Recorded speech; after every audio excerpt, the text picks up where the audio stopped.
बस प्रश्न अपना यहाँ से शुरू करूंगी कि बिहार का दौरा, पटना का दौरा कैसे और क्यों हुआ? क्यों हुआ तो ये तो ये तो मेरे ख्याल में बता ही दिया कि हम आदरणीय अभय सिन्हा साहब के निमंत्रण पर यहाँ पर आए। हालांकि पहले भी आना था, और 2-3 साल पहले भी मुझे ये आमंत्रण मिला था, लेकिन व्यस्तताओं के कारण मेरा आना संभव नहीं हुआ और बड़ा सौभाग्य है। हालांकि मैं चाहता था कि अपना नाटक लेकर आऊँ, ताकि नाटक के जरिए पहले दिल में घुस के फिर सर पर सवार हो, लेकिन आप लोगों ने इतनी इज्जत दी है, इतनी, और ये तो मेरे लिए एक अद्भुत अनुभव है। अंजलि जी, मैं आपसे शेयर करना चाहूँगा कि मैंने बहुत रेयरली कोई IAS अधिकारी देखा है जो संवेदनशील आपकी तरह हो, संस्कृति धर्मी हो और संस्कृति प्रिय हो।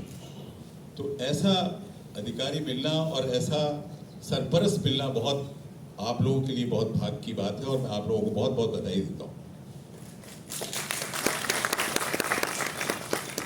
पटना में आकर मुझे पाटलिपुत्र अवार्ड से सम्मानित करना, और मैंने जैसा कि उस दिन भी कहा था कि बहुत बड़ा, वाकई मेरे सर पर एक सर ताज का एक बहुत बड़ा बोझ है, जिसको मैं संवारता रहूँगा, संभालता रहूँगा। इस तरह से मेरा पटना आना हुआ, और इसके पहले भी कई मौके ऐसे आए थे, लेकिन बड़ी घबराहट होती थी, बहुत डर लगता था पटना के बारे में या बिहार के बारे में सुनते थे, जो कहानियाँ सुनते थे। अब उसमें कितनी सच्ची हैं, कितनी गलत, ये तो नहीं पता, लेकिन हाँ, ये एक खौफ ज़रूर था बिहार का। और यहाँ आकर तो पूरा ऐसा लग रहा है कि ये तो स्वर्ग है, और स्वर्ग था हमेशा से। कल हमने नालंदा का भ्रमण किया, वहाँ के खंडर देखे, वहाँ का म्यूज़ियम देखा, और वहाँ का खाजा खाया। तो और उसके अलावा हम परसों भी गए थे, गुरुद्वारा गए थे, गुरु गोविंद सिंह जी की जो एक जन्मस्थली है उस जगह, वहाँ भी गए, और पूरा शहर भी घूम रहे हैं पिछले 2-3 रोज से।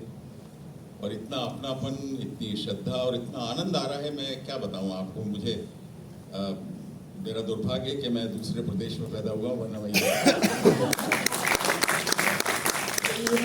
सबके लिए बहुत ही खुशकिस्मती है कि आपने बिहार को, पटना को इतना सराहा, और आपकी इच्छा होती तो आप यहाँ पर जरूर। लेकिन जैसा कि अशोक सर ने भी आपसे कहा, और हम सबको पता है कि यहाँ आपका ससुराल है, हमारी मतलब ससुराल तो नहीं है, आप मतलब रीता मैम की ननिहाल है यहाँ। मेरी सास का मायका है, तो वहाँ मैंने देखा। चलिए, ये जगह आपको इतने दिन बाद आप आए और अपनी उस भूमि को भी जाकर आपने देखा, तो इसके लिए आपको बहुत बहुत जमाई का स्वागत हो रहा है।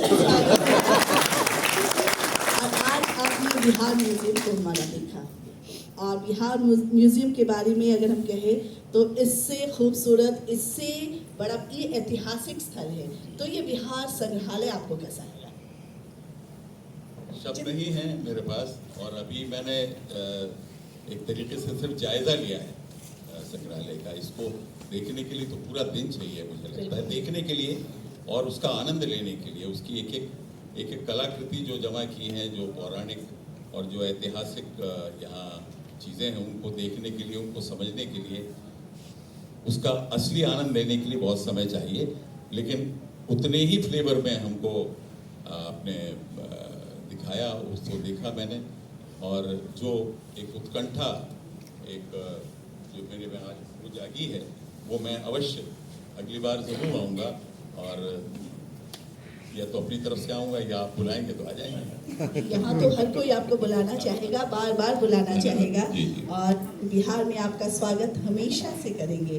और ये जो बिहार संग्रहालय देन है हमारे श्री अदिति कुमार सिंह सर की, ये उन्हीं की सोच है, ये उन्हीं का देन है, तभी आज हम लोग इतने खूबसूरत ऐतिहासिक ये स्थल एक है, क्योंकि यहाँ इतनी सारी ऐसी चीज़ें हैं, अगर बिहार को जानना है तो इस बिहार संग्रहालय में अभी मैंने आज सुबह अभय जी के साथ आपका एक और जो सपना था वो पूरा होते हुए देखा है, बापू टावर, गांधी टावर जो देखा, उसका भी एक जायजा मैंने लिया। कमाल की चीज़ है, मतलब ये ऐसी चीज़ें हैं जो अभी तक बिहार आने से जो लोग कतराते थे, वो धीरे धीरे धीरे धीरे बिहार ही सबसे बड़ा टूरिस्ट सेंटर होगा, और है भी। मतलब पहले पौराणिक चीज़ें, वो ऐतिहासिक चीज़ें सारी यहाँ पर हैं। तो मैं उसके लिए आप लोगों को बधाई देता हूँ कि आप यहाँ के निवासी हैं, और मैं क्या कहूँ, शब्द कम है। चलिए चलिए लेकिन बात हाँ, करते हैं। बातचीत अब आप पर, क्योंकि यहाँ पर आपको जानने के लिए लोग आए हैं, आपको सुनने जी, जी। के लिए। तो भोपाल आपका शहर है, जी। आपका घर है, तो भोपाल से मुंबई तक का सफर कैसे हुआ और क्यों हुआ सर? क्यों हुआ तो ये तो खैर बड़ी वैसी चीज़ है, इसके बारे में क्या कहूँ। देखिए, मेरा प्रोफेशन जो था, पहले आर्किटेक्चर था, आर्किटेक्चर एंड प्लानिंग। मैं वहाँ के बचपन से नाटक वाटक तो करते थे। रामलीला से मैंने शुरुआत की थी। जन्म स्थान भले मेरा होशंगाबाद है, नर्मदा के उस तरफ। आप कभी कोई मध्य प्रदेश गया हो तो नर्मदा एक बहुत हमारे यहाँ पवित्र नदी है, और बहुत बड़ी नदी है, और हम लोग कई मरतबा इसको हम और गंगा से भी पवित्र मानते हैं, क्योंकि इसकी लंबाई सबसे ज़्यादा है, और ये वेस्ट पे गिरती है, जबकि गंगा ईस्ट पे गिरती है। तो ये इसका बांध जो है, हमारे हज़ारों एकड़ ज़मीन को, मध्य प्रदेश की और गुजरात की हज़ारों एकड़ ज़मीन को सिंचित करती है। तो एक तरीके से लाइफ लाइन है हम लोगों की नर्मदा किनारे ही मेरा जन्म हुआ। होशंगाबाद एक पौराणिक शहर है, वहाँ पर हम लोगों का जन्म हुआ। फिर जब मर्ज हो गया, भोपाल स्टेट जो मुस्लिम स्टेट था, जब मर्ज हो गया तो उसके बाद हम लोग भोपाल आ गए। तो इस तरीके से जन्म केवल मेरा वहाँ हुआ है। तकरीबन 2-3 साल की उम्र से मैं फिर हम लोग आ गए थे भोपाल।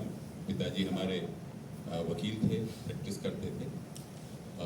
उस वक्त कॉलेज स्कूल मध्य प्रदेश में होते ही नहीं थे। मध्य प्रदेश मतलब जो भोपाल स्टेट था, सारे स्कूल कॉलेजेस जो थे नर्मदा की उस तरफ ही थे, या तो इंदौर की तरफ थे, उज्जैन की तरफ थे, सागर, या फिर जबलपुर।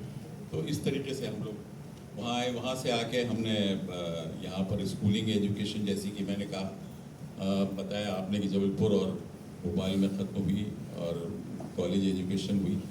उसी दौरान मुझे लगता है कि वो रामलीला से जो एक शुरुआत हो जाती है, तो वो एक चस्का लग जाता है। लेकिन वो चस्का सिर्फ इसलिए लगता है कि आदमी को ये लगता है कि मैं मंच पर जाता हूँ, लोग तालियां बजाते हैं, तारीफ करते हैं या वाह वाह करते हैं, और मुझे बाद में भी उसके पहचाना जाता है। तो एक लोकप्रियता, चेहरा पहचाना जाना, ये सबसे बड़ा हमारे यहाँ एक वो रहता है कि मुझे पहचाना जाए, मुझे किस रूप में पहचाना जाए। ये एक अलग चीज़ है। कोई नेता के रूप में, अभिनेता के रूप में, अच्छे अफसर के रूप में, और गुंडे बदमाशों के रूप में भी लोग पहचानते हैं, वो भी एक पहचान है। तो ये इत्तेफाक से ये पहचान ना लगी मुझे ये, तो मैं ये कर गया, और करते करते थिएटर करने लगे। आकाशवाणी, दूरदर्शन तो चलता रहता था, लेकिन विशेष तौर से आकाशवाणी पे मैंने बहुत काम किया। आवाज़ की जो एक पॉलिशिंग है, आवाज़ का जो एक बोलने का तरीका है, उसका पॉजेस, स्ट्रेसेस, या एक अंदाज़ बयां है, ये हमने भोपाल में सीखा, भोपाल आकाशवाणी पे। वो दूसरा, भोपाल चूँकि एक मुस्लिम टाउन था, तो उर्दू का यहाँ प्रचलन मुस्लिम की वजह से नहीं था, ये पूरे नॉर्थ एरिया में ही उर्दू का प्रचलन है। और हमारी, मेरे ख्याल में हिंदी तो बाद में बनी है, पहले तो उर्दू का जन्म हुआ है। उर्दू हमारी खालिस हिंदुस्तानी भाषा है, लेकिन भोपाल में बहुत बोली जाती है, इसलिए वो लहजा भी जो था वो, हालांकि ना उर्दू पढ़ी है ना पढ़ सकता हूँ लेकिन मैं बोलने का कहीं आकाशवाणी से ही लगा। जी बिल्कुल, आपकी आवाज़ जो है सचमुच आकाशवाणी की ही देन ही लग रही है। मेरा प्रश्न भी था, लेकिन उससे अच्छा। पहले आपने ये बता दिया। ये आप एज आ आर्किटेक्ट अपने नौकरी की शुरुआत की, सरकारी नौकरी छोड़कर सीधे आप रंगमंच और बॉलीवुड का सफ़र तय किया। तो क्या, जैसा कि हमारे यहाँ की जो मंशा है, जो भी अभिभावक होते हैं, अगर बच्चा सरकारी नौकरी कर रहा है तो उनको लगता है कि उनका जो लाइफ है सिक्योर है, लेकिन ऐसी स्थिति में जिस समय के आप हैं, वैसे समय में आपने सरकारी नौकरी छोड़कर सीधे रंगमंच को और बॉलीवुड को चुना, तो घर में कोई परेशानी नहीं हुई? मैं आपको बताऊं, देखिए, जब मैं कॉलेज में था और कॉलेज के बाद जब मेरी नौकरी लगी तो मैं सरकारी नौकरी नहीं करना चाहता था, है ना। लेकिन घर में माँ थी, उन्होंने कहा नहीं, सरकारी नौकरी बहुत बढ़िया होती है और तुम तो वो इंजीनियर आर्किटेक्ट हो, तुम्हारी तो 400 रुपये तनख्वाह होगी। अब उस समय 672-71 में 400, 450 तो बेसिक होता था गेस्टेड ऑफिसर्स का, तो तुम्हें ज्वाइन करना पड़ेगा। तो उन्होंने ज़बरदस्ती ज्वाइन करा दिया, ठीक है। अब उसके बाद मेरी सरपरस्त जो थी, मेरी पत्नी हो गई शादी के बाद, तो सरपरस्ती इनकी ऐसी थी कि ये खुद नौकरी कर रही थी, केंद्रीय विद्यालय में व्याख्याता थी ये, और मैं सरकारी नौकरी में था, जॉइंट डायरेक्टर टाउन प्लानिंग हो गया था, एडिशनल डायरेक्टर रिव्यू था मेरा। ऐसा लगा कि 2 कश्तियों में सवार होना मुश्किल है, तो फिर मैंने एक ही कश्ती में सवार होना, और मेरी सरपरस्त चूँकि ये नौकरी कर रही थी ऑलरेडी, और इसलिए मैंने नौकरी छोड़ के मैंने सोचा एक चांस लिया जाए दूसरे प्रोफेशन का। तो इस तरीके से लिया है, उसमें कोई ऐसी चीज़ नहीं है। प्लानिंग जो है, और जो थिएटर का आदमी होता है बड़ा प्लान होता है, बहुत ही मैनेजमेंट सारी मैनेजमेंट की जो एक गुर है वो अपनी माँ से सीखता है, क्योंकि औरत जो है सबसे बड़ी मैनेजर होती है, उसका मैनेजमेंट जो है वो उसका मुकाबला नहीं। और अगर मर्द जो है अगर उनके मैनेजमेंट के हिसाब से चले तो कभी ज़िंदगी में फेल नहीं हो सकता। ऐसा मेरा एक्सपीरियंस भी है और मेरा कहना भी है। चलिए, आपकी माँ ने, आपकी पत्नी ने आपका सहयोग किया इस फील्ड को, अपने पैशन को आगे ले जाने, पैशन को प्रोफेशन बना लिया, तो ये अच्छी बात है। और तभी तो आज आप हमारे बीच हैं, आप राजीव वर्मा बन के आज हमारे बीच है, और लोग आपको पहचान रहे हैं फिल्मों के माध्यम से, टीवी सीरियल के माध्यम से, रंगमंच के माध्यम से।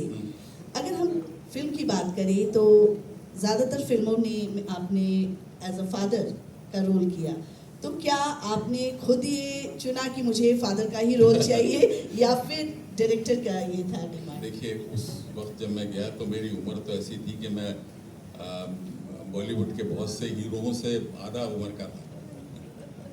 उस वक्त के जो हीरो थे वो 45-50 साल के होते थे, और जब तक मतलब घिसते ही रहते थे वो हम लोगों को, ऑडियंस को। मैं जब गया तो मुझे भी यही लगा कि मुझे हीरो के लिए बुलाया होगा भाई, लेकिन मालूम हुआ कि नहीं, वो दोस्तों की कहानी है, और उन्होंने कहा कि हम यंग फादर इंट्रोड्यूस करना चाहते हैं। तो मेरा ये सौभाग्य है कि मुझसे इंडस्ट्री में यंग फादर्स की इंट्रोडक्शन शुरू हो गई, उनका शुरुआत होगी। और बच्चे ये जो हमारे खुद डायरेक्टर जो थे वो 20-21 साल के थे। इवन ये जिसको सलमान, जिसका बाप मुझे कहा जाता है आजकल, उसको मेरे तो 2 प्रोजेक्ट रिलीज हो चुके थे ऑलरेडी, मैं था। लेकिन अब चूंकि नेचुरली बेटे को पैर में जब बाप का जूता आ जाए तो उससे कहा जाता है कि भाई बड़ा हो गया हो, तो उसके नाम से भी जाना जाता है। तो इत्तेफाक से आज मुझे अपने बेटे के नाम से जाना जाता है। तो इसमें कोई बुराई नहीं है। तो इस तरीके से फिर चलते रहे। और दूसरा ये था कि फिर उसके बाद फादर एक बार बन गए इंडस्ट्री में तो वो छप गया आपका, आप हमेशा फादर ही बनेंगे, कोशिश कितनी भी कर लो आप। हाँ, ये जरूर है कि कुछ फिल्मों में कुछ उसमें मेरी माँ जरूर बना दी गई, तो मैं बीच का हिस्सा हो गया। लेकिन रहा ये कि वो फादर रहा, और आखिर तक मेरे ख्याल में फादर चलते रहे।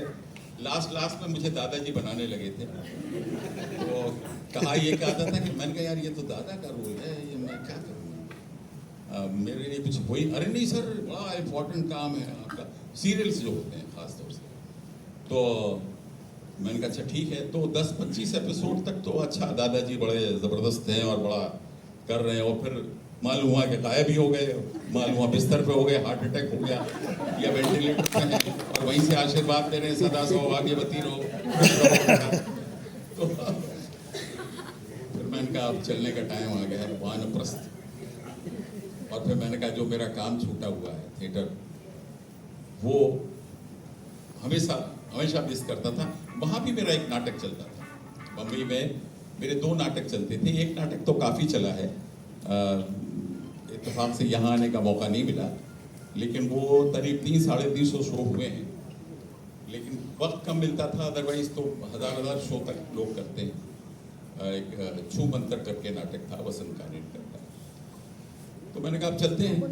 तो मैं मेरे ख्याल में 4-5 साल से फिर मैंने मुंबई तो है, घर भी है, बच्चा वहीं है, लेकिन जाना आना बस ये है कि काम अगर होता है तो जाते हैं।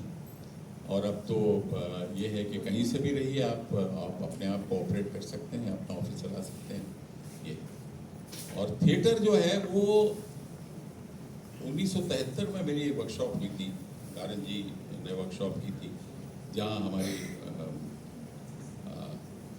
पत्नी जी से मुलाकात हुई हमारी, और हम दोनों साथ में थिएटर करते रहे 1973 में। वहाँ से शुरुआत हुई और फिर दोस्ती हुई, और फिर हम लोग, मुझे लगा कि ये थिएटर, ये जो है ना, थिएटर आप जो समझते हैं थिएटर वो नहीं है। Theatre is a way of life.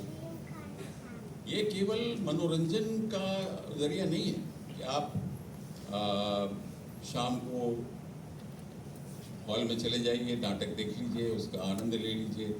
नहीं, पहले जो हुआ करता था पुराने ज़माने में, ऐतिहासिक ज़माने में, कालिदास या विक्रमादित्य के ज़माने में, या और जो पुराने, वो सिर्फ मनोरंजन का जरिया होता था।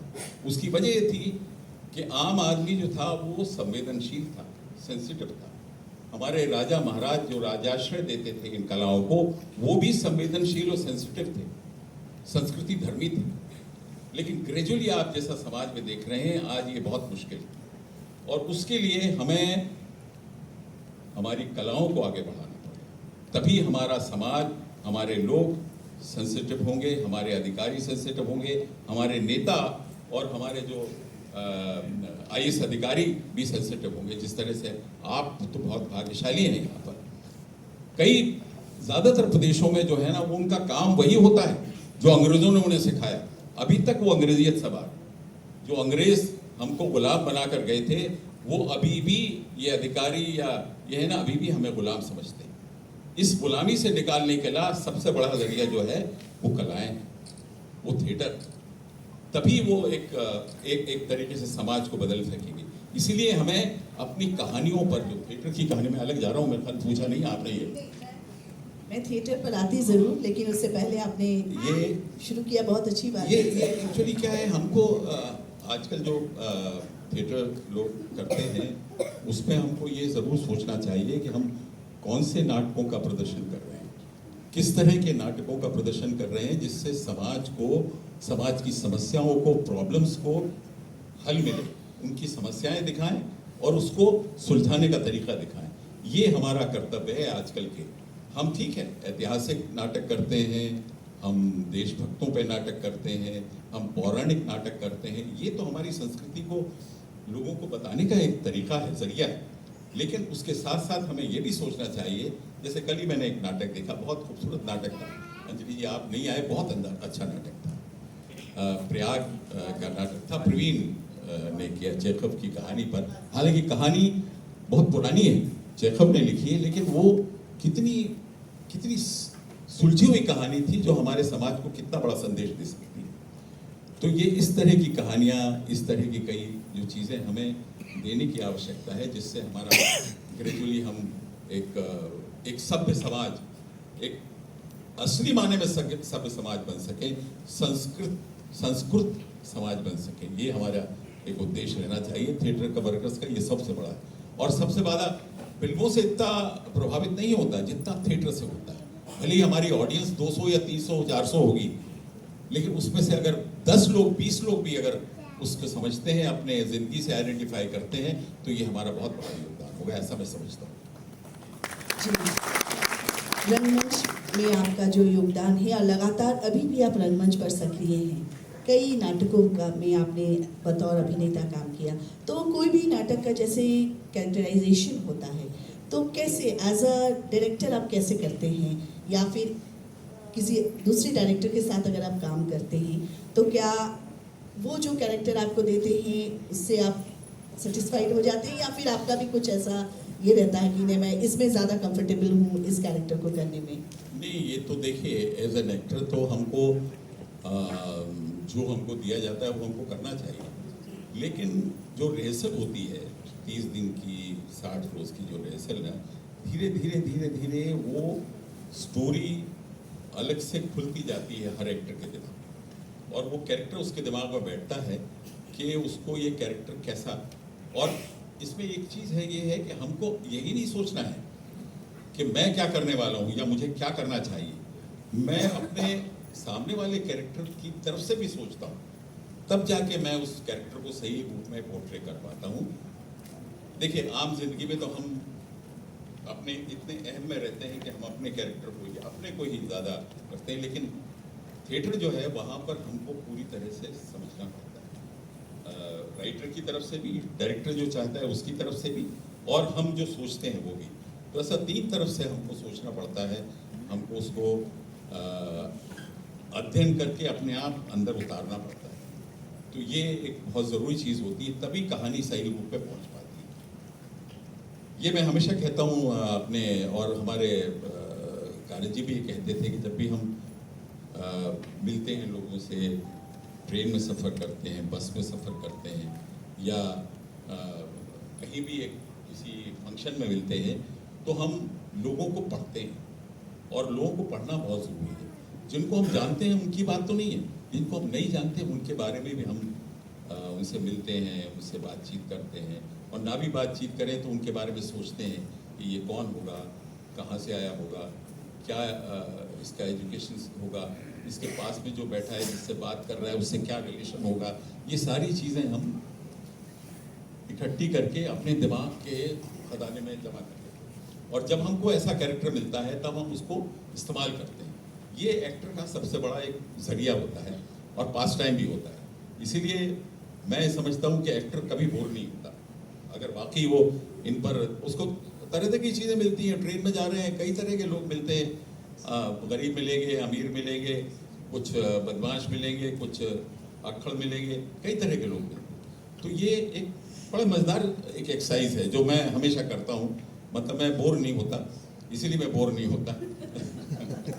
तो ये इस तरीके से हम अपना कैरेक्टर खुद को तैयार करते हैं, उसके लहजे को तैयार करते हैं, किस जगह का है, उसका एक बोलचाल का तरीका और उसकी लैंग्वेज, उसके हाव भाव, उसकी आँखों की जो एक आँखों का चलाना है, ये सारी चीज़ें हमको मज़ा आता है करने में।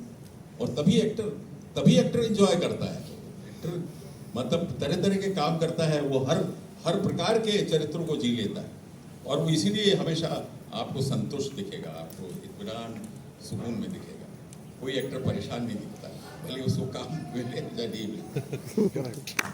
ज़रूरी भी है कि अगर आप कोई कैरेक्टर को निभा रहे हैं तो उससे पहले अगर होमवर्क कर ले तो आपको ज़्यादा आसानी होता है उस कैरेक्टर को जीने के लिए। और यहाँ पर कई सारे ऐसे अभिनेता और डायरेक्टर्स यहाँ बैठे हैं जो इस बात से सहमत होंगे कि होमवर्क तो बहुत ज़रूरी है, और उस कैरेक्टर को समझने के लिए आपको बार बार स्क्रिप्ट को पढ़ना चाहिए, और आसपास जो भी अगर उससे रिलेटेड लोग हैं तो उनसे आप बतौर संपर्क में रहना चाहिए, उनको देखना चाहिए, उनको रीड करना चाहिए। वैसे तो कई सारे आपने प्लेस किए और अपने रंगमंच के सफ़र में, तो उसमें कोई ऐसा यादगार रोल जो रह रह के आपके जहन में आता है, और हम चाहेंगे अगर उसके कुछ डायलॉग्स अगर याद हो तो ज़रूर आप हमारे दर्शकों के साथ साझा करें।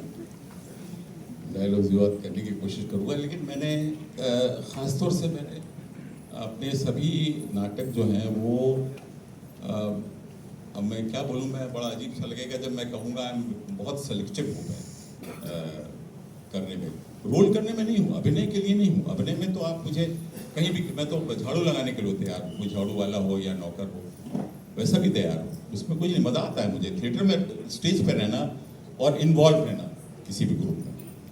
लेकिन एज ए डायरेक्टर मैंने पहला एक तरीके से डायरेक्शन जो किया वो 81-82 में किया था। एक उर्दू का प्ले था, हमारे भोपाल के ही राइटर थे इब्राहिम यूसुफ, अब तो नहीं है, उन्होंने लिखा था वो, हालांकि नाम थोड़ा सा वक्त के कराहते रंग उसका नाम था। वो एक बहुत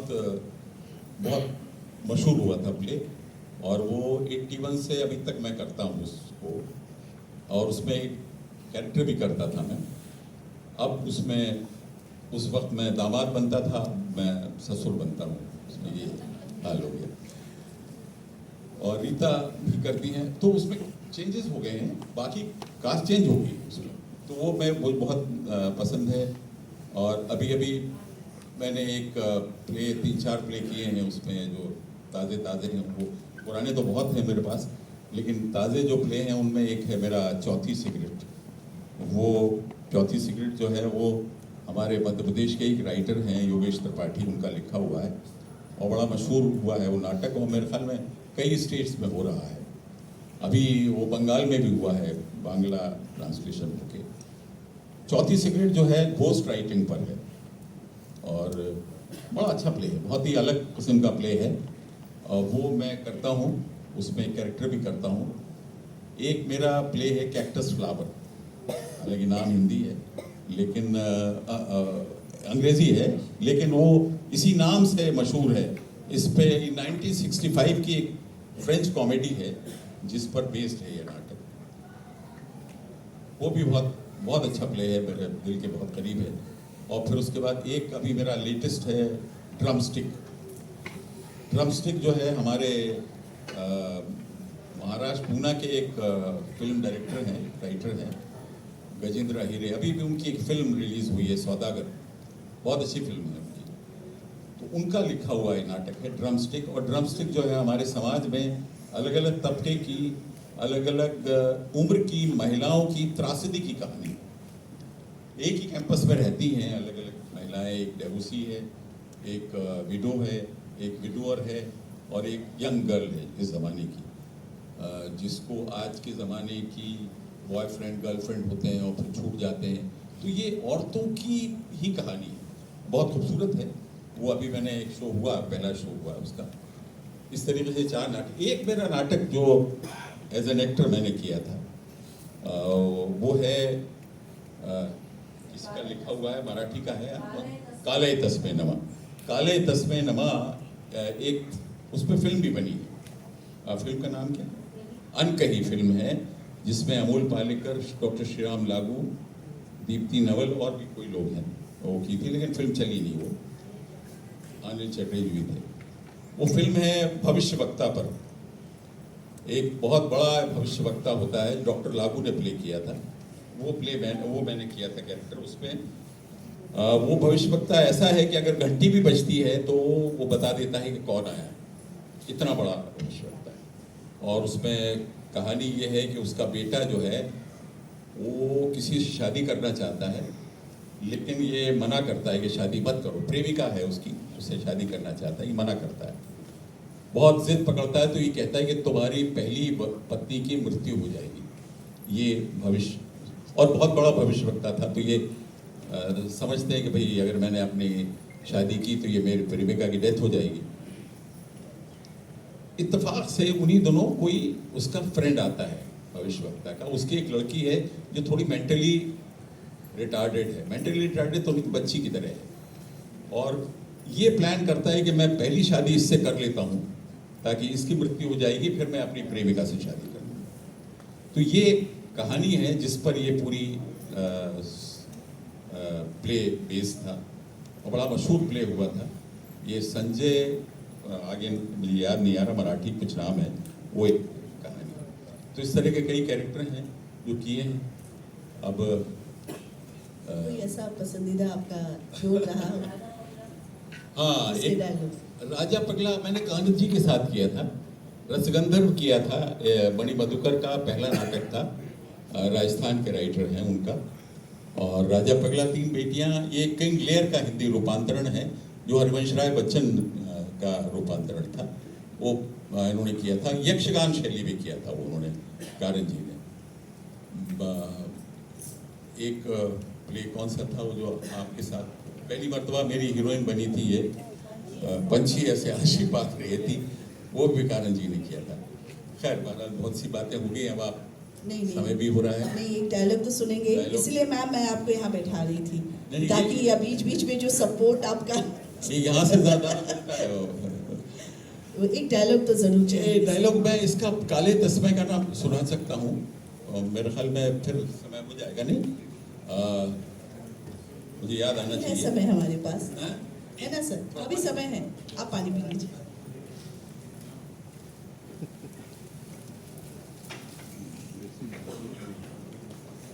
ये जब इसको मालूम होता है भविष्यवक्ता को कि ये इसके साथ शादी करना चाहता है और बताना नहीं चाहता, ये कहता है कि नहीं मैं उसको लड़की को सपोर्ट करने के लिए शादी करता हूँ, और शादी उस लड़की को भी अपने प्रेम जाल में फंसा लेता है। और उसका बाप, जो लड़की का बाप था, वो बहुत प्रसन्न होता है तो शादी कर लेते हैं। और ये दोनों पति पत्नी जो हैं, भविष्यवक्ता और उसकी पत्नी, बहुत समझते हैं कि इसलिए क्यों शादी की। तो ये हमेशा बहुत ही दुखी रहते हैं कि ये देखो इसने, मेरे बेटे ने क्या किया, अभी इसकी मृत्यु तो हो ही जाएगी। लेकिन इस बीच में ऐसा कुछ होता है जिसके बाद ये भविष्यवक्ता एक दर्शकों से एक बात करता है, वहीं पर नाटक खत्म किया है, वहीं पर, इसको आगे नहीं ले गए। हालांकि राइटर ने इसे बहुत आगे ले गया है, उसमें बहुत सी चीज़ें हैं जैसी आम मराठी नाटकों में होती है, लंबी कर देते हैं, लेकिन इसमें वही ले गया है, वहीं पर खत्म होती है ये कहानी। ये कहते हैं भविष्यवक्ता के, दर्शकों से बात करते हैं, पूरे बात करते हैं कि जन्म पत्री के अनुसार आपके जीवन में सब कुछ निश्चित है। ये कहकर हम ज्योतिषी तो अलग हो जाते हैं, अपने हाथ झटकार लेते हैं, परंतु उसका क्या जो ये सब भोगता रहता है। केवल ये कहकर हम अपनी परेशानी से, अपनी जिम्मेदारी से मुक्त नहीं हो सकते कि भाग का लिखा तो हर व्यक्ति को भोगना ही पड़ता है, चाहे जानकर चाहे अनजाने में। हम तो केवल चेतावनी देते हैं, परंतु ये चेतावनी उस व्यक्ति के किस काम की जब हम कुछ भी करने में असमर्थ हैं। यदि मनुष्य मात्र को ये पता ही ना चले कि उसके जीवन में आगे क्या होने वाला है, तो कम से कम एक उम्मीद तो बनी रहती है, लड़ने की ताकत रहती है, भरोसा रहता है अपने आप पर, दूसरों की मदद पर हम उसका भविष्य बताकर उसकी सारी ताकत, सारा भरोसा छीन लेते हैं। पर इस सब से ज्योतिषाचार्य को क्या मतलब, क्या हुआ है, क्या होने वाला है, हमारा शास्त्र तो केवल इतना ही पकड़ सकता है, लेकिन ये क्यों हुआ है और क्यों होने वाला है, इसका उत्तर ज्योतिष शास्त्र के पास नहीं। अजीब है ये शास्त्र जिसके पास केवल आधा उत्तर, और अजीब है ये काल जो बाकी आधा बताने के लिए तैयार नहीं। मैंने अपने आप से पूछा कि ये आधा उत्तर देने की आवश्यकता क्या है, जब जीवन में सब कुछ पहले से निश्चित है।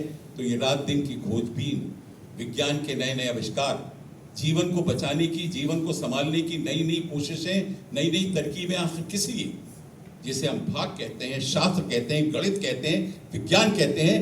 अगर ये आदमी के दुख दर्द की केवल जांच पड़ताल कर सकता है, उससे बचने का कोई रास्ता नहीं दिखला सकता, तो क्या मतलब, क्या अर्थ है ऐसे शास्त्र का, ऐसे गणित का, ऐसे विज्ञान का। बहुत सोच विचार के पश्चात भी मैं अपने इसी प्रश्न का उत्तर नहीं खोज पाया। बस उसी दिन से मैंने यह अधूरा शास्त्रीय कार्य करना छोड़ दिया, और उसी के कारण देखिए आज मेरे प्रिय मित्र वन्या बाबू नाम था उसका, वन्या बाबू की पुत्री जो मेरी बहू है, जीवित है, और मैं अपने पोते के साथ खेल पा रहा हूं।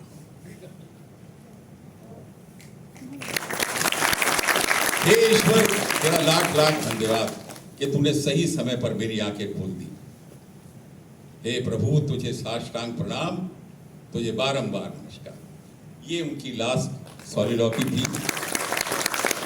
मैंने कोशिश की थी कि हमारे यहाँ ज्योतिषियों का एक सम्मेलन था, मैंने कहा इसमें मेरा ये नाटक किया जाए, लेकिन फिर मना कर दिया गया। खैर ये अपना अपना एक वर्जन है, लेकिन ये मेरा सोचना है, और इसका एंड मैंने ये हम ही ने लिखा था लास्ट में, क्योंकि ये जरूरी है। ठीक है, भविष्य जानना मानना सब ठीक है, लेकिन ये इसके नाम पर जो व्रत कराना, ये कराना, और यहाँ ये डाल दो और वहाँ वो डाल दो, ये कर दो, ये गलत है। इसका कोई उल्लेख शास्त्रों में नहीं है। शास्त्रों में ये जरूर है कि आपके जीवन में ये होगा, लेकिन ये क्यों हुआ है इसका उल्लेख नहीं। धन्यवाद। धन्यवाद तो नहीं करेंगे, क्योंकि जो यहाँ ऑडियंस है वो भी कुछ आपसे पूछना चाहती है, कुछ जानना चाहती है। तो हाँ हाँ है हमारे पास, अभी है 20 मिनट है हमारे पास, 5:30 तक हम लेंगे। तो माइक्रोफोन हम बढ़ाते हैं, ले लीजिए।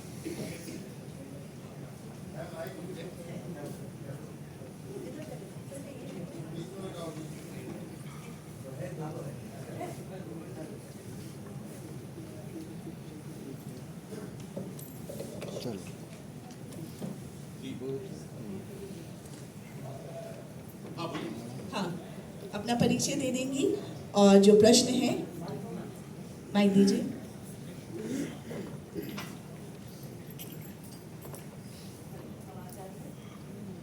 ऑन कर लीजिए।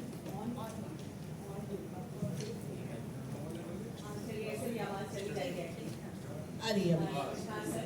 मेरा नाम सुनीता प्रकाश है और बिहार के 32 ईयर्स से हम टेक्सटाइल डिज़ाइनर हैं। तो हम ऐसे बोलते हैं कि बिहार के सबसे बुढ़े डिज़ाइनर हैं।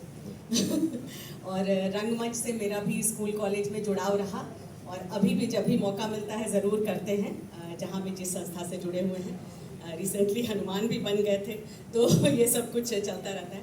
आपसे मेरा एक रिक्वेस्ट ये है और सवाल भी है कि आपका मतलब जैसे बोलते हैं ना, मूल से सूद भी प्यारा होता है, तो आपकी तो मतलब वाइफ का ननिहाल हो गया ये, सासू माँ का घर, तो ये ज़्यादा प्यारा है। आप अभी तक कुछ किए नहीं यहाँ बिहार के लिए, तो अब आप फ्री हो गए हैं, तो क्या कुछ ऐसा प्लान कर रहे हैं कि दानापुर में या पटना? जी देखिए, मैं क्या करूं, मैं जो आप कहेंगे बताइए। अरे हम तो कहेंगे यही कि हम लोग जैसे लोग जो बहुत कम हम लोग को प्लेटफॉर्म मिल पाता है, सीनियर लोग, उन लोगों के साथ मिल करके कुछ कार्यक्रम किया जाए, हम लोग भी एक्ट करें। बिल्कुल, देखिए मैं अच्छा मैंने आपको बताना भूल गया, मैं साल में एक बार करता हूँ, एक उसका नाम है छोटी बड़ी बातें जी। तो छोटी बड़ी बातें 1 2 3 4 5 6 7 तक कर चुका हूँ मैं। अच्छा। उसमें मैं हमेशा बुजुर्गों की एक कहानी लेता हूँ, सीनियर सिटीजन, बुजुर्ग नहीं बोलता मैं, अभी उसमें थोड़ा सा उस पर हमेशा। और आप देखिए बहुत अच्छी कहानियां लिखी जा रही हैं। मैं बात भी कर रहा था अपने अभय जी से कि कहानियां बहुत अच्छी लिखी जा रही हैं हमारे यहाँ। शॉर्ट प्ले के लिए कहानियां बहुत अच्छी लिखी जा रही हैं और वो हमारी आम जिंदगी से जुड़ी हुई हैं। उसमें सभी की हैं, उसमें पति पत्नी की हैं, प्रेमी प्रेमिकाओं की भी हैं और ख़ास तौर से सीनियर सिटीजन्स की हैं। सीनियर सिटीजन्स के मामले में देखिए, ये तो एक नियति का खेल ही है कि मतलब एक न एक को तो जाना ही होता है। जब सीनियर हो जाते हैं, बुजुर्ग हो जाते हैं, तो या तो पत्नी पहले जाती है या पति पहले जाते हैं। ये सौभाग्यशाली होती हैं जो एक साथ हमेशा जाते हैं, तो एक को तो अकेला रहना पड़ता है। उस वक्त जो हालत होता है पति का या पत्नी का, वो बड़ा भयावह होता है, अकेलापन। उस वक्त आपको सबसे ज़्यादा आवश्यकता होती है साथी की। तो उस पर भी मैंने हमेशा हर साल एक कहानी करता हूँ। अभी मेरा ड्रम स्टिक जो है वो उसमें ये भी शामिल है। तो इस तरह की कहानियां आप करें ताकि जो हमारे सीनियर सिटीजन्स हैं, जो उससे उसको अपने आप को आइडेंटिफाई करके उससे कुछ सबक ले सके, कुछ अपनी ज़िंदगी सुधार सके। धन्यवाद सर। और हम एक कनेक्शन और बताना चाहेंगे, मेरे फादर भी चीफ टाउन प्लानर होके यहाँ से रिटायर किए, तो एक वो कनेक्शन भी है आपसे। I am feeling very blessed today. Thank you sir. और तो हेलो सर, प्रणाम सर। आपसे मैं एक सवाल करना चाहूँगी सर कि एक अभिनेता के लिए क्या अधिक महत्वपूर्ण है, प्रतिभा या प्रशिक्षण? प्रशिक्षण। जी सर। दोनों प्रशिक्षण के बाद ही प्रतिभा उभरती है, और प्रतिभा तो हर एक में होती है। जी सर। मैं ये समझता हूँ कि एक्टर तो हर व्यक्ति होता है, जी उसमें रंगकर्मी भी होता है, रंग प्रेमी भी होता है। जी सर। बल्कि रंग प्रेमी ज्यादा बड़ा एक्टर होता है, ज्यादा बड़ा निर्देशक होता है, क्योंकि वही देखता है और वही बताता है कि इसमें क्या खामी है। हमको अपनी खामियां नहीं दिखती, इसलिए दोनों आवश्यक है। यानी प्रतिभा तभी निकलेगी जब प्रशिक्षण लिया जाएगा, जरूरी है। Thank you sir. नमस्कार सर, मेरा नाम श्रुत कीर्ति अग्रवाल है, मैं राइटर हूँ। आपने कहा कि आपकी छोटी बड़ी बातों में सीनियर सिटीजन्स और लोगों की कहानी लेते हैं, तो हम यहाँ तक कैसे पहुँचे? हम अपनी रचना आप तक कैसे पहुँचे? मैं बैठा हूँ, पहुँचा दीजिए। हाँ ठीक है, मैं देने को तैयार हूँ। जी बिल्कुल।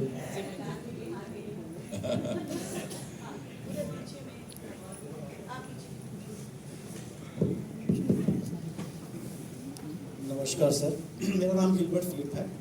मैं एक रिटायर्ड मार्केटिंग एग्जीक्यूटिव हूँ। मेरा ये सवाल था कि जैसे अभी ऑस्कर हम लोग मानते हैं कि बहुत बड़ी उपलब्धि है, तो वैसे में हमारी कुछ फिल्में गई। हाल फिलहाल में एक बड़ी अच्छी फिल्म गई थी और उस फिल्म को लापता लेडीज़ को मैंने देखा था और मुझे आशा था कि ये बहुत आगे तक जाएगा। और बहुत से ऐसे फिल्म जिन्हें ऑस्कर मिला है जो वेस्टर्न फिल्म्स हैं, हॉलीवुड के हैं, तो मुझे ऐसा लगा कि हमारा जो ये स्टैंडर्ड था बहुत ही ऊंचा था और फिर भी वो कहीं आगे। तो ऐसा नहीं लगता, आपको क्या लगता है कि कहीं ये वहाँ जस्टिस हो रहा है? इस बारे में तो मैं क्या कहूँ, देखिए उन लोगों का अपना स्टैंडर्ड होता है और ये भी हमको मानना पड़ेगा कि फिल्म जो है वो एक अलग विधा है, उसकी टेक्निक, उसको फिल्माने की विधा भी अलग है और इस मामले में वो हमसे पुराने है ना।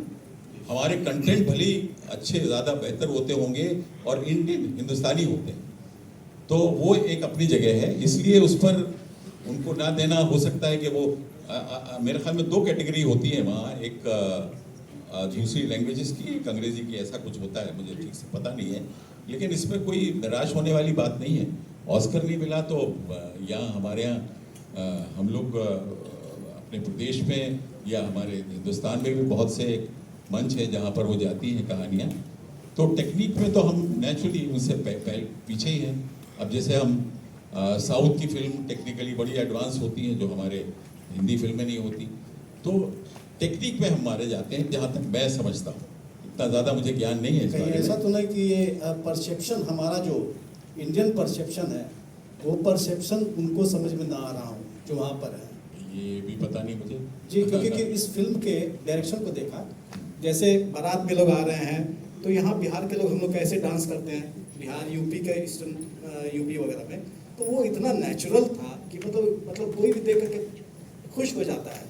ये बात होगी उसमें। देखिए उसमें जो ऐसी ज़रूरी नहीं है कि वहीं के लोग देखते हैं, जूरी में सभी देशों के लोग होते हैं, यहाँ के भी एक्सपर्ट डायरेक्टर्स होते हैं उसमें जो जूरी में होते हैं, और मुझे नहीं लगता कि सिर्फ विदेशी जूरी ही देखती होगी उसको। हमारे एक हिंदुस्तानी में छोटा सा सवाल है, गौर करना चाहता हूँ कि जब आपका हर कलाकार का एक नेचुरल कैरेक्टर होता है जो बचपन से या फिर धीरे धीरे आप डेवलप एक्वायर करते हैं उसको, लेकिन जब डायरेक्टर या प्रोड्यूसर आपको एक भिन्न कैरेक्टर, बिल्कुल डिफरेंट कैरेक्टर आपको उसका एक्ट करने के लिए देते हैं, और समय जैसे आपने बताया कि आप जा रहे हैं ट्रेन में, तो हर समय आपको ट्रेन में जाके उस कैरेक्टर को देखने का मौका नहीं, कुछ रेडी रिकॉर्नर्स आपके पास होते होंगे, तो कैसे आप मैनेज करते हैं अपने कैरेक्टर से उस कैरेक्टर में ट्रांजिशन आपका कैसे करते हैं उसको? यही तो ट्रेनिंग है एक्टर की, यही तो ट्रेनिंग है। इसी तरह से हम अपने आप को ट्रांसफॉर्म कर लेते हैं पूरा। उसमें देखिए एक्टिंग भी होती है, उसमें कॉस्ट्यूम भी होता है, उसमें मेकअप भी होता है, और उसके अलावा गेटअप भी होता है, और हमारे जो हाव भाव हैं, हमारी भाव भंगिमाएँ हैं, चाल ढाल है, ये सारी चीज़ें, हमारी भाषा है, ये सारी चीज़ें हमको उसमें हेल्प करती हैं उस पर्टिकुलर कैरेक्टर को बनाने में। और इसमें हम अकेले नहीं होते, फिल्मों में तो आपके बहुत से एक्सपर्ट्स होते हैं इस मामले में जो हमको ट्रेन भी करते हैं। कई मर्तबा अगर पर्टिकुलर कैरेक्टर किसी एक्टर से कराना होता है तो उसकी ट्रेनिंग भी कराते हैं जी। ये सारी चीज़ें होती हैं, बहुत बड़ी दुनिया है ये एक्चुअली। Thank you sir. पैसा लगता है। और आप तो मार्केटिंग वाले हैं ना, आपने नहीं ली ट्रेनिंग, क्योंकि मार्केटिंग की भी बहुत ज़बरदस्त ट्रेनिंग होती है। सर हम लोग, मैं ऐसा मार्केटिंग हूँ, जैसे होता है ना कि एक इंजीनियर होता है हाँ, वो, और एक होता है मिस्त्री, तो हम लोग मिस्त्री। नहीं मैं मिस्त्री की बात नहीं कर रहा हूँ, मैं तो हर प्रोफेशन में बोल रहा हूँ कि एक्टिंग बहुत ज़रूरी है। जरूरी। जी नमस्कार जी किशोर जी। जी ये मेरा सौभाग्य रहा है कि आपका एक बहुत लंबा इंटरव्यू मैंने ऑनलाइन किया था और आपके बारे में बहुत सारा कुछ जानने का मौका मिला जी। लेकिन वो 1 घंटे के इंटरव्यू में आज जो कुछ इतने दिनों से, 2-3 दिनों से आपको सुन रहा हूँ, तो मुझे लग रहा है कि बहुत कुछ जो चीज़ें छूट गई थी वो अब आपसे मिल रही हैं मुझे। जी जी। और उस समय भी कुछ बातें मैं करना चाह रहा था, लेकिन समय की सीमा थी तो मैं उतने प्रश्न नहीं कर पाया था। एक लंबा अनुभव आपका थिएटर का है, और थिएटर में जैसा आपने तकनीक की बात की, आज थिएटर अपने अनुभव से आप कहाँ तक थिएटर का आज पहुँचना देख रहे हैं? लोक शैली से लेकर के, जैसे आगरा बाजार और नाटक, यहाँ विदेशिया शैली में हमारे यहाँ संजय उपाध्याय जी करते रहे हैं, उनके पहले सतीश आनंद जी करते रहे, और अब जो नया मॉडर्न थिएटर है उसमें ऑडियो विजुअल के भी प्रयोग हो रहे हैं, काफ़ी लेज़र के प्रयोग हो रहे हैं। तो इन प्रयोगों को और इन तकनीक के जो बदलाव थिएटर में देखने को मिल रहे हैं, उनको आप किस रूप में देख रहे हैं और उनको किस तरह से आप आत्मसात करना चाहेंगे आने वाले समय में? नहीं, ये बहुत सी चीज़ें तो बेहतर है, पॉजिटिव है, क्योंकि हर व्यक्ति, हर दर्शक तक पहुंचाना के लिए ये सारी टेक्निक्स जो हैं, जैसे ये माइक है, पहले हमको ये सिखाया था 73 से जब हमने वर्कशॉप शुरू की थी, तो उन्होंने कहा माइक छोड़ दीजिए, कारण जी ने कहा था, बिल्कुल मगर माइक के होता था। लेकिन अब ये सारी जो मदद है, आप अगर कभी NCA पे गए हो तो माइक की ज़रूरत नहीं पड़ती, क्योंकि वहाँ रिफ्लेक्टर लगाए गए हैं, आपकी आवाज़ को रिफ्लेक्ट करके आखिरी दर्शक तक पहुँचाते हैं।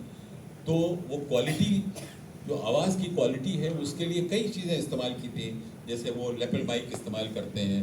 फिर लाइट्स हमारी कितनी हो गई है, पहले बहुत हैवी लाइट्स होती थी, तो इसलिए मेकअप की आवश्यकता होती थी, और बहुत पसीना भी आता था, बेचैनी भी होती थी, उस पर ही नाटक करता था।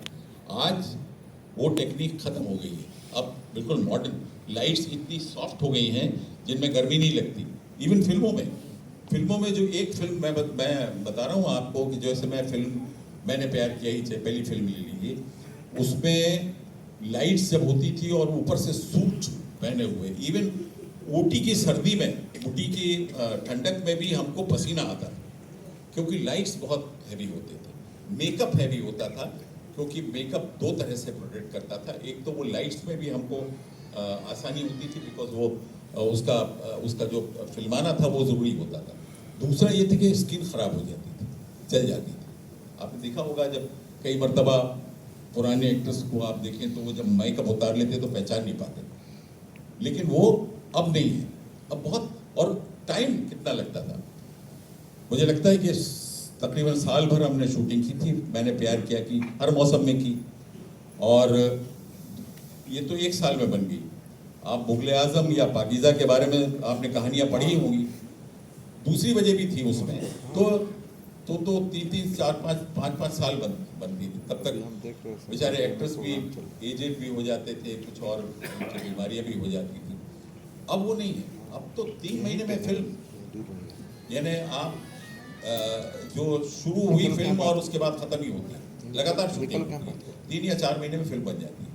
डबिंग तो 1 महीने भी नहीं लगता, क्योंकि पहले क्या था, वो अलग अलग एक्टर्स का अलग अलग स्कूल बनाना पड़ता था। इसमें 1 महीना लगा था मेरे डबिंग में, मैंने प्यार किया की डबिंग में, क्योंकि वो अलग अलग एक्टर की स्कूल बनाए, फिर वो टूट जाती थी, चल रही है, आप डबिंग कर रहे हो, फिर वो ख़राब हो गया, कहीं गलत बोल दिया तो फिर पूरा डायलॉग बोलिए। अभी वो नहीं है, अभी एक एक वर्ड को आप डब कर सकते हैं, तो आसानी बहुत हो गई है।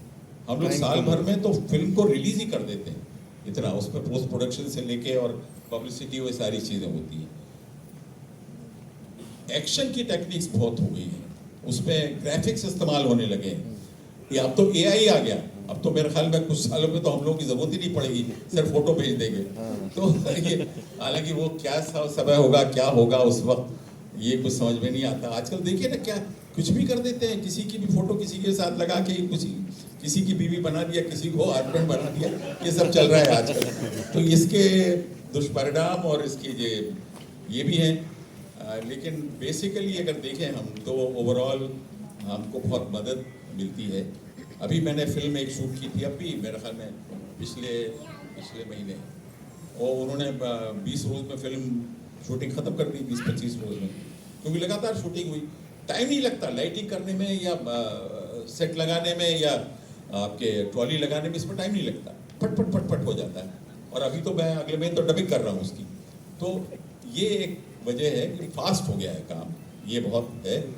और एक्टर्स भी बहुत हो गए हैं सर, और डायरेक्टर्स भी बहुत हो गए हैं, डायरेक्टर ट्रेंड हो गए हैं। पहले ये था कि असिस्टेंट बनते थे और 10, 12, 15, 20 साल में तब कहीं जाके उन्होंने डायरेक्टर बनने का मौका मिलता था, और वो भी अगर फिल्म चल गई तो चल गई, नहीं तो फिर घर बैठो गई। तो ये अभी नहीं है। अभी ये है कि पूरा हर प्रकार की ट्रेनिंग है। असिस्टेंट डायरेक्टर्स के लिए अलग है, राइटर्स की अलग है। राइटर्स भी बहुत हो गए हैं। हालांकि अगर हम देखें तो हमारे कवि और शायर जो हैं वो उस दर्जे के नहीं हैं जो हम लोगों को उनके गाने याद रहे। म्यूज़िक अलग अलग तरह का हो गया है। हम लोगों को ये है कि हमेशा दिमाग में रहने वाला या कानों में सुनाई देने वाला म्यूज़िक नहीं है, हम लोग के लिए नहीं है। हो सकता है यंगस्टर्स के लिए हो। पीछे बैठे हैं बहुत से यंगस्टर्स, नहीं हैं बैठे ना पीछे लाइन, नहीं सर। लेकिन अभी भी मैंने देखा है हमारे बच्चे भी अभी पुराने गाने सुनते हैं। मज़े के लिए सुनेंगे तो ठीक है, हर कोई गाना सुन लो जो आ रहा है, बट वो जो सुरूर के लिए और सुकून के लिए सुनेंगे तो पुराने ही गाने सुनेंगे, क्योंकि बेसिकली म्यूजिक तो वही है ना, सात सुरों वाला ही म्यूजिक है ना। सर दुर्भाग्य ये है कि अगर आप ये सुनकर आश्चर्य होगा मेरे मुंह से कि आज की युवा पीढ़ी, मैं सबकी बात नहीं कर रहा, मैं कुछ की बात कर रहा हूँ, वो मुकेश, मोहम्मद रफ़ी और किशोर कुमार जैसे गायक को गायक नहीं मानते। नहीं ये गलत है, मैं नहीं मानता इसको। मैं तो हमारे भारत भवन में, रविंद्र भवन में जितने भी हॉल हैं और इवन कॉलेजेस में जो हमारे फंक्शंस होते हैं उसमें क्लासिकल म्यूजिशियंस को बड़े गौर से सुनते हैं, बहुत गौर से सुनते हैं, बहुत आनंद आता है। ये ठीक है, कुछ गायक नहीं मानते तो क्या मानते हैं? साधक मानते हैं, कलाकार मानते हैं। गायक तो हर कोई हो गया है। आप वो कराओकेरा क्या होता है, कराओके, हाँ, उसमें तो हर कोई गा रहा है आजकल। आजकल आप देखिए डांसर्स कितने अच्छे हो गए हैं जो हमारे बारातों में नाचते हैं, या वो नागिन डांस और क्या क्या होता है, ये सारा भी होने लगा है। तो प्रचार प्रसार तो बहुत हुआ है, उसका आनंद जो है अलग अलग तरीके से लेते हैं लोग। हर वक्त का अलग एक तरीका होता है। आप न्यू ईयर्स पार्टी में यंगस्टर्स को जाएंगे तो वो अलग गाने गाएंगे, न्यू ईयर्स पार्टी में थोड़े सीनियर्स को जाएंगे तो अलग गाने गाएंगे। तो ये नहीं, अभी तो देखिए मैं तो ये सुनता हूँ, फेसबुक पे भी आता है कि उस पर गाने अपने लोड करते हैं, ये बहुत अच्छा है। Even I am telling you, doctors के बारे में कभी नहीं सुना होगा आपने कि वो गाना गाते हैं या म्यूजिक पसंद करते हैं। आजकल डॉक्टर्स के क्लब हो गए हैं, सिंगिंग क्लब्स हो गए हैं। तो हालांकि वक्त भी बहुत है उनके पास अब, लेकिन हो गए डॉक्टर्स और ऑफिसर्स में सब जगह, है ना। बस ये लास्ट हाँ जी, क्वेश्चन लेंगे। भाई साहब प्रणाम। अरे आप विवेकानंद सिंह बलिया से। जी जी जी। और बहुत नए पुराने कलाकार बैठे हैं, दर्शक भी बैठे हैं जी। और परसों हम लोगों ने देखा प्रांगण के कार्यक्रम में प्यारे मोहन सहाय जी के नाम से एक मोमेंटो दिया गया जी। और यहाँ के बहुत से ऐसे कलाकार हैं पुराने जी। जिनको नई पीढ़ी बिल्कुल ही नहीं जानती है। रामेश्वर सिंह कश्यप, प्यारे मोहन सहाय जी, बीवी कारण साहब का यहाँ कार्यक्रम हो चुका है, निमी चंद जैन जी का कार्यक्रम हो चुका है। तो उनके नामों का, उनके कामों का हम कैसे संरक्षण करें, इस पे 2 शब्द। इसके इनके नाम से जो एक स्मृति चिन्ह दिए जाते हैं आपने, उनके नाम से ही दिया गया एक वो है उनकी जीवनी बताई गई। और इसके अलावा ये जो हमारे म्यूजियम्स हैं, एक कलाकारों का म्यूजियम भी बहुत होना आवश्यक है। मैं ये समझता हूँ, हम ये देखते हैं कि विदेशों में जाएंगे तो आपको एयरपोर्ट्स पे फिल्म स्टारों के पोस्टर्स भी लगे होंगे, कलाकारों के पोस्टर भी लगे होंगे, लेकिन हमारे यहाँ केवल नेताओं के लगाए जाते हैं। ये एक हमारा सिर्फ पेंटिंग लगाएंगे, क्यों पेंटिंग चालू हो गई, जैसे मधुबनी पेंटिंग या हमारे यहाँ की जो आदिवासी लोक कला की वहाँ की पेंटिंग है, एयरपोर्ट्स पे वो डेकोरेशन के लिए लगाई जाती है, उनको पद्मश्री दिया जाता है। लेकिन कलाकारों के प्रति कोई ऐसा मुझे लगता है सरकारी कार्यक्रम नहीं है। एक अलग तरीके से कि कलाकारों के स्थल भी नहीं बनाए जाते, मूर्तियां भी चौराहे पे नहीं लगाई जाती, नेताओं की लगाई जाती है या हमारे देशभक्तों की। चलो ठीक है, देशभक्तों की तो इसलिए लगाई जाती हैं, वो मजबूरी है, वो आइडेंटिफाई पूरे प्रदेश में, पूरे देश में है। कलाकारों के भी लगाए जाने चाहिए भाई, एक जगह कम से कम उस जगह तो लगाई जानी चाहिए जहां हमारे ऑडिटोरियम्स हैं। एक सेक्शन जैसे आपने पेंटिंग का, सॉरी सर, पेंटिंग का आपने लगाया जिसमें पूरे बिहार की कला है, तो बिहार के कलाकार भी हुए हैं। बिहार के कलाकार आपने मधुबनी पेंटिंग लगाई है और वो लगाई है, उसके साथ कलाकारों की भी एक मेरे ख्याल में होना चाहिए, ऐसा मैं समझता हूँ। दूसरी चीज़ मैं जो भूल गया, सॉरी मैं वक्त ज़्यादा ले रहा हूँ, स्पोर्ट्स हमारे देश में अभी भी सबसे ज़्यादा महत्वपूर्ण स्पोर्ट्स को माना जाता है, क्योंकि वो ट्रॉफीज लाते हैं, वो क्या मेडल लाते हैं, हाँ मेडल लाते हैं, तो मेडल की गिनती होती है और वो 4-5 साल में स्पोर्ट्समैन कहाँ गया पता नहीं। लेकिन हमने क्या गुनाह किया है? हम तो बचपन से, मैं तो 5 साल की उम्र से वानर सेना में बंदर बना हुआ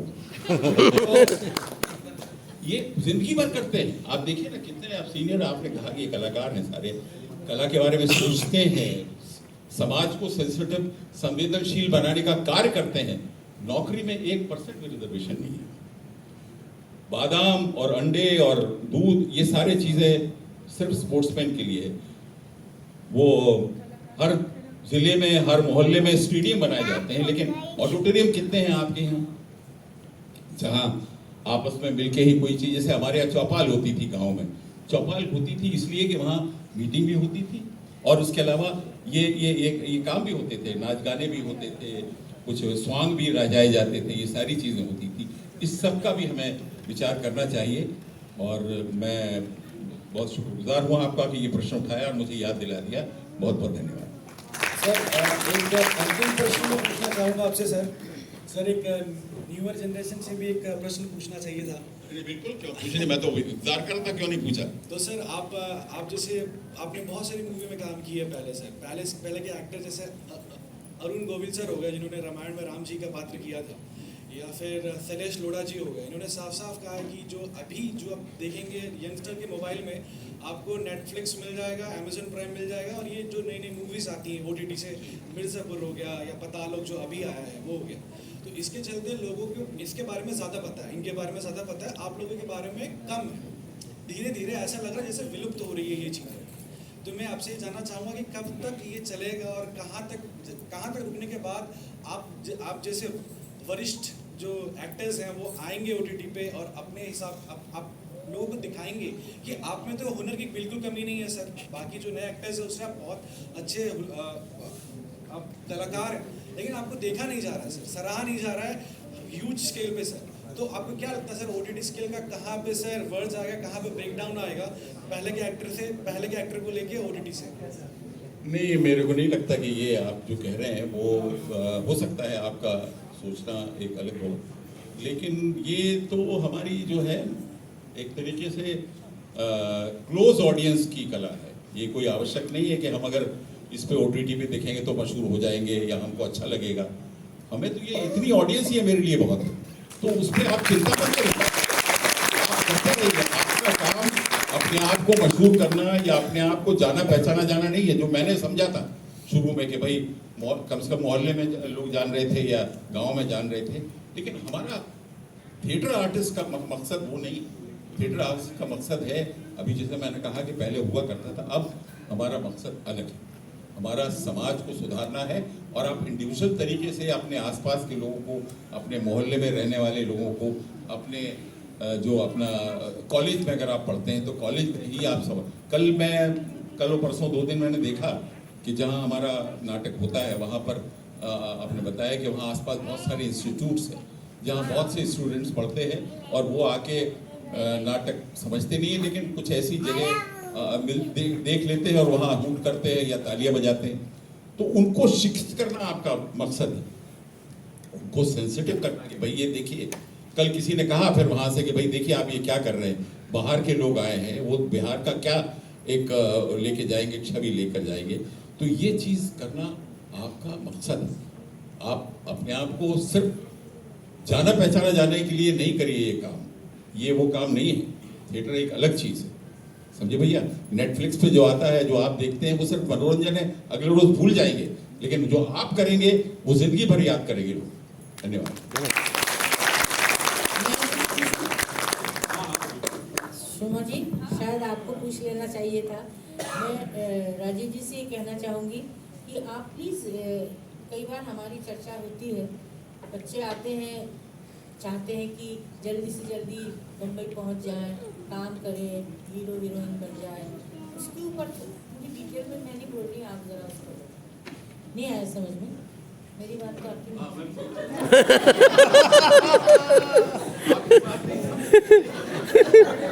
घर वापस जाना है। मतलब नहीं है, लेकिन आपने बिल्कुल सही कहा। क्या होता है, जैसा वो कहा गया भैया, हाँ, क्या होता है, एक इंस्टेंट लोकप्रियता, इंस्टेंट जाना पहचाने जाने की एक इच्छा हर एक व्यक्ति में होती है, इसमें कोई दो राय नहीं है। ऐसा नहीं है कि नहीं है, लेकिन क्या है कि वो मकसद नहीं होना चाहिए, क्योंकि आदमी कितना भी जाना पहचाना जाए, कितना भी लोकप्रिय हो जाए, उसको अंततः आना अपने स्थान पर ही है, और वो स्थान पर आना ही उसका सबसे बड़ा ध्येय होना चाहिए। तो वो कैसे आया है और किस सूरत में आया है, ये याद करना बहुत जरूरी है। नहीं, मैंने वो नहीं पूछा, मैंने पूछा जैसे आप बताते हैं ना कि हर रोज़ मुंबई नगरी में इतने जो आते हैं एम्बिशन लेके, उनका फ्यूचर के बारे में थोड़ा। उनके फ्यूचर के बारे में तो कुछ नहीं कह सकते रीता जी, क्योंकि क्या है ना कि मैं तो देखता था वहाँ हमेशा कि बम्बई, अब तो खैर हर जगह शूटिंग होने लगी, बम्बई में रोज़ कम से कम 1000 बच्चा उतरता है, ट्रेन से उतरेगा, फ्लाइट से उतरेगा, और वो अपने माँ बाप के पैसे लेकर आता है और वहाँ बर्बाद करता है। बर्बाद तो क्या करेगा, क्योंकि बम्बई में रहना एक बहुत खर्चीला काम है, और काम मिलना तो और ज़्यादा तकलीफ है। एक एक कमरे में 12-12, 15-15 लोग रहते हैं, और वो भी कई लोग तो शिफ्टों में सोते हैं कि रात में हम सोएंगे, दिन में सोओगे या इस वक्त सोओगे। खाने को नहीं होता, क्या क्या करते हो, कितने खर्चे हैं वहाँ पर। वहाँ का रहने का खर्चा अलग है, वहाँ पर खाने पीने का, ट्रांसपोर्टेशन का, और अपने आप को अगर एक्टर हैं तो फिर कपड़े अपलत्ते भी वैसे चाहिए, और फिर आपको ट्रेनिंग भी करनी है। तो ये सारी चीज़ों के बहुत खर्चे होते हैं, और शुरू में इनकम तो होती नहीं, घर से ही पैसे लाते हैं या किसी से लेकर आते हैं, और वो ख़त्म हो जाते हैं, तो उसके बाद क्या हाल होता है। अगर आप लोगों में से कोई इस चीज़ को एक्सपीरियंस किया हो, या कभी गया हो, या जिसके बाल बच्चे कभी गए हों, आप उनसे पूछिए, बहुत तकलीफ देगा। क्योंकि क्या है, बगैर तैयारी के जाते हैं। अभी तो हमारे उस तरीके से ट्रेनिंग इंस्टीट्यूट बन गए हैं, वर्कशॉप्स होते हैं, अलग से क्लासेस होती हैं। आप अपने आप को तैयार करके जाइए उस तरीके से, और कुछ ऐसा करके जाइए कि वहाँ आप अपना रोजी रोटी कमा सकें, उसके बाद ये स्ट्रगल करिए आप। क्योंकि ये ठीक है, मानता हूँ मैं, फिल्म बड़ा एक पैसे अर्न करने वाला जरिया है, लेकिन हमेशा नहीं है। आपने पुराना सुना होगा कि फुटपाथ पे चने खा के, मूंगफली खा के, कुनीगिरी करके, भूखे रह के लोगों ने इसमें स्ट्रगल किया है। वो ज़माना चला गया। वो इक्के दुक्के कोई लोग थे, कुछ लोग तो मर खप गए, उनको कोई अता पता ही नहीं है, वो कुछ नहीं कर पाए। कुछ लोगों ने घरों को बर्बाद कर दिया, कुछ लोगों ने अपने आप को बर्बाद कर लिया। तो ये सारी कहानियाँ भी हैं। देखिए, किसी भी प्रोफेशन में अपने आप को तैयार करना, उसकी ट्रेनिंग करना, उसकी लिए अपने आप को स्ट्रगल करना बहुत ज़रूरी है। तो ये सारे प्रोफेशन की खामियां हैं, और ख़ासतौर से इस प्रोफेशन में बहुत सही है। धन्यवाद। बहुत सारी अच्छी अच्छी बातें हुई, लेकिन अगर हम कंक्लूजन में आए तो यही बात सामने आती है कि थिएटर सिर्फ एंटरटेनमेंट का साधन नहीं है। थिएटर करना, रंगमंच करना, इससे लोगों को संवेदनशील बनाता है, और एक है आत्मसंतुष्टि इससे मिलती है। और जहाँ तक राजीव जी से बात करके मुझे यही एहसास हुआ कि फिल्म और रंगमंच दोनों अलग अलग दुनिया है, और जितना रंगमंच के ज़रिए हम ऑडियंस के साथ कनेक्ट हो सकते हैं और तुरंत उसका रिस्पॉन्स हम लोग ले सकते हैं, वो फिल्मों में कई महीनों बाद मिलता है। तो आप यहाँ आए, और मुझे लगता है कि आप रंगमंच करके आपको जितना सेटिस्फैक्शन मिलता होगा राजीव सर, उतना फिल्म करके नहीं मिलता होगा। क्योंकि रंगमंच का जो कलाकार है ना, वो मंच पर जीता है, और कहा जाता है कि फिल्म में टेक्स होते हैं और रंगमंच में, थिएटर में कोई रिटेक नहीं होता है, जो होता है ऑन स्पॉट होता है। तो ये बातचीत का जो दौर है काफ़ी लंबा चल सकता है, लेकिन समय से हम बंधे हैं। फिर कभी राजीव सर हमारे बीच आएंगे, फिर इसी तरह का हमारा इंटरैक्शन सेशन होगा।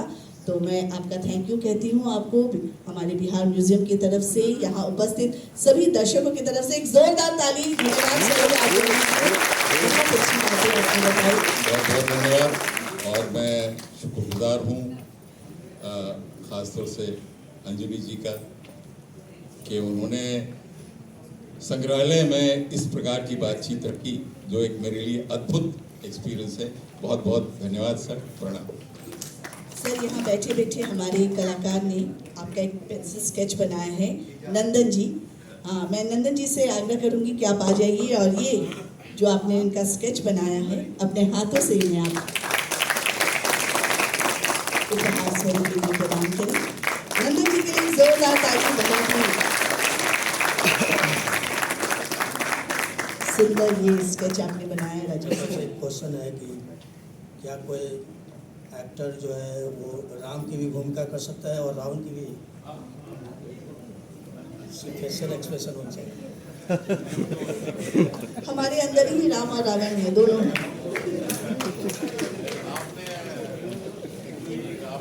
कहानी असली सुनी नहीं, रावण तो खुद ही राम के लिए रावण है।